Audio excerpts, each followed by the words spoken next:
Hello, my name is Stephanie Kusik, and for my final, I will be talking about the power of self-compassion and how we can use a science-based approach to improve the well-being of students.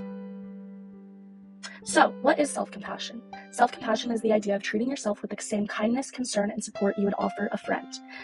Based off of Dr. Kristin Neff's framework, there are three components.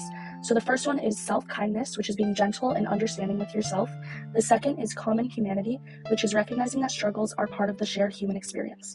Lastly, mindfulness, which consists of observing your thoughts and feelings without judging. So you may be asking, why does self-compassion matter? To answer that, Kristin Neff's research shows that compassionate people not only have greater self-confidence, but they are less likely to fear failure and are most likely to try again when they do fail, and to persist in their efforts to keep learning.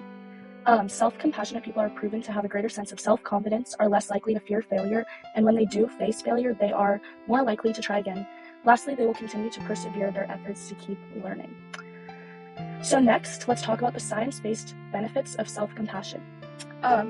Research shows that there's a strong correlation between self-compassion and psychological well-being, and in an article, Dr. Neff says that researchers Olivia Stevenson and Ashley Batts conducted a study into the impact of self-compassion for female domestic abuse survivors. They found that when asked about a previous fight, women who showed more self-compassion actually reported a significantly better impact on their well-being, and the researchers concluded that self-compassion led to feelings of empowerment, which was extremely beneficial for processing and recovering from trauma. This study really shows that self-compassion correlates to psychological well-being. Now I want to provide to you 4 ways to practice self-compassion. So firstly, try bettering your positive self-talk, and instead of criticizing yourself, replace your thoughts with kind words. Next, try journaling. This can help you reflect on your vulnerabilities with writing and shift your tone. Next, mindfulness, which is altering your mindset and observing your thoughts. Lastly, it is very important to treat yourself as you would treat a friend, so give yourself empathy and kindness. Next, there are many real-world benefits for students like us when we practice self-compassion. Students who practice self-compassion will ultimately be more resilient. Especially as a student, we experience so much stress and even failure sometimes.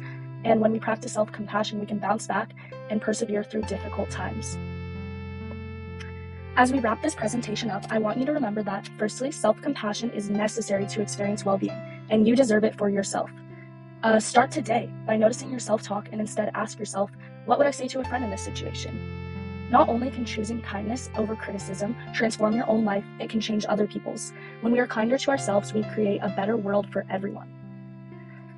As I finish my PSA, I would like you to reflect on the presentation and take a second to think about your answer to these 2 questions. First, do you use positive or negative self-talk when things don't go your way? How can you make your self-talk more compassionate?